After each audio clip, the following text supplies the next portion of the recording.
ایک جملہ صدیوں سے زبان زد عام ہے کہ وہم کا علاج تو حکیم لقمان کے پاس بھی نہیں تھا۔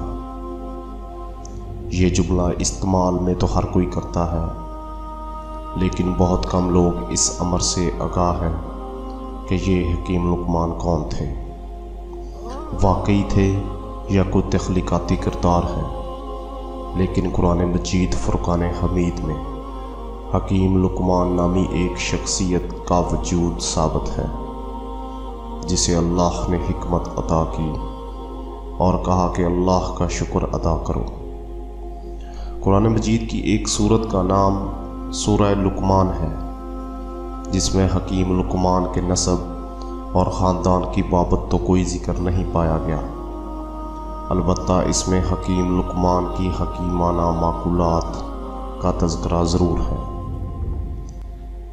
تاہم قدیم تاریخ اس امر کی گواہی دیتی ہے کہ اس نام کا ایک شخص سرزمین عرب پر موجود تھا، البتہ اس کی شخصیت اور نسب کے بارے میں اختلاف پایا جاتا ہے۔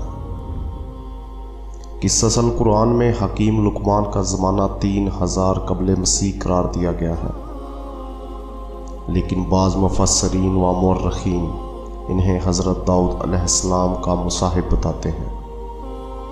اس طرح ان کا زمانہ 1100 قبل مسیح کے لگ بھگ بنتا ہے۔ بہر طور اہل عرب ان کے حالات اور خاندان و نسب کے متعلق اختلاف کے باوجود لقمان یا حکیم لقمان کو ایک مشہور شخصیت تسلیم کرتے ہیں، اور صحیفہ لقمان کے نام سے ان کے حکیمانہ اقوال کو قدر و منزلت کی نگاہ سے دیکھتے ہیں۔ قدیم تاریخ میں لقمان نام کی ایک اور شخصیت کا پتہ چلا ہے، جو عہد ثانیہ میں ایک نیک بادشاہ گزرا ہے اور خالص عرب نژاد ہے۔ ابن جریر، ابن کثیر اور سہیلی جیسے مستند مورخین کی رائے ہے کہ مشہور لقمان حکیم افریقی النسل تھے، اور عرب میں ان کی آمد بحیثیت غلام ہوئی تھی۔ ابن کثیر کے بقول لقمان نبی نہیں تھے اور نہ ان پر وحی نازل ہوئی۔ قرآن مجید کی کسی صورت میں بھی ایسا کوئی اشارہ موجود نہیں جو لقمان کے نبی یا رسول ہونے پر دلالت کرتا ہو۔ البتہ ابن اسحاق نے وہب بن منبع کی روایت سے حضرت ابن عباس کا یہ قول نقل کیا ہے کہ وہ نبی تھے مگر رسول نہیں تھے، لیکن بیشتر علماء سیر ابن اسحاق کے اس قول سے اتفاق نہیں کرتے۔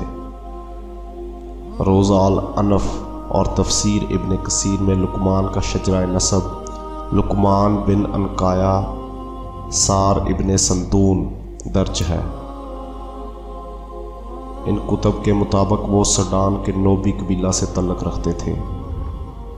پستہ قد، بھاری بدن، سیاہ رنگ، ہونٹ موٹے اور ہاتھ پیر بھدے تھے، مگر وہ بلا کے نیک، عابد و زاہد، صاحب حکمت اور دانا تھے۔ اللہ تعالیٰ نے انہیں حکمت سے وافر حصہ عطا فرمایا تھا۔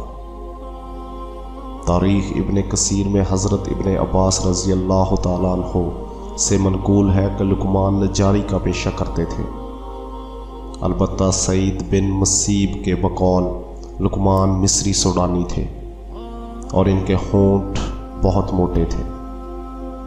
اللہ نے انہیں اگرچہ نبوت عطا نہیں کی مگر حکمت و دانائی سے وافر حصہ دیا۔ عبد الرحمن بن حرملہ کہتے ہیں کہ ایک مرتبہ ایک حبشی سعید بن مسیب کے پاس آ نکلا اور کچھ سوال کیا۔ انہوں نے کہا کہ تو اس بات سے دلگیر نہ ہو کہ تو کالا حبشی ہے، اس لیے کہ سوڈانیوں میں 3 آدمی دنیا کے بہترین انسان ہوئے ہیں، حضرت بلال حبشی رضی اللہ تعالیٰ عنہ، حضرت عمر رضی اللہ تعالیٰ عنہ کا غلام، اور لقمان حکیم جو سوڈانی نوبی تھے، اور ان کے ہونٹ بہت موٹے اور بھدے تھے۔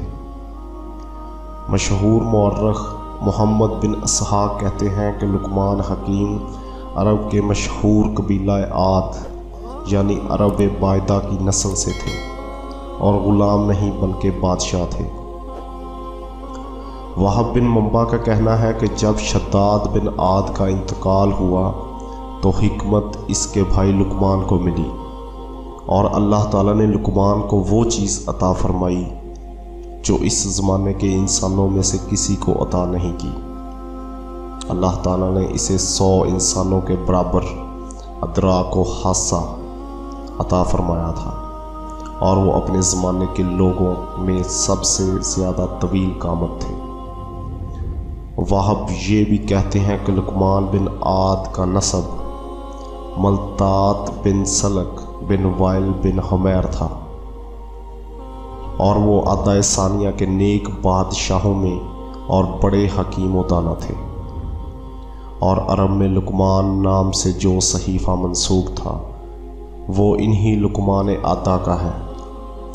قصص القرآن میں سورہ لقمان میں آیت 12 تا 19 کا جو ترجمہ درج ہے، اس کے مطابق لقمان نے اپنے بیٹے کو جو نصیحتیں کی ہیں، ان میں ان باتوں پر زور دیا گیا ہے کہ لوگوں کے ساتھ حسن و اخلاق کے ساتھ پیش آنا چاہیے، یہ نہ ہو کہ ازراہ غرور منہ موڑ لیا جائے، اور نہ خدا کی زمین پر اکڑ کر چلو۔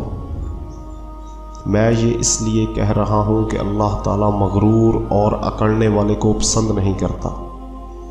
ہمیشہ رفتار میں میانہ روی قائم رہنی چاہیے، اور آواز گفتگو نرم رکھو، اس لیے کہ چیخنا چلانا انسانوں کا کام نہیں۔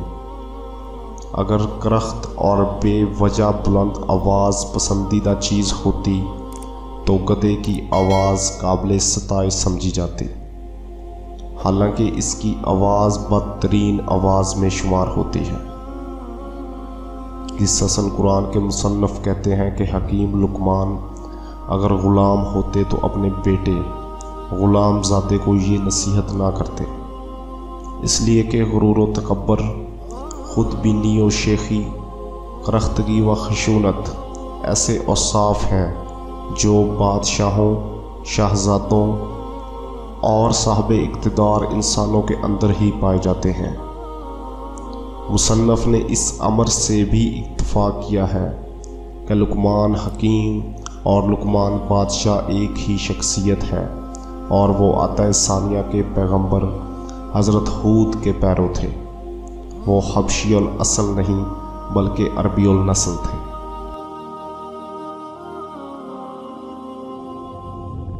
امید کرتا ہوں کہ آپ کو ہماری ویڈیو پسند آئی ہوگی، تو دوستو اس ویڈیو کو لائک، شیئر اور چینل کو سبسکرائب کرنا مت بھولیں۔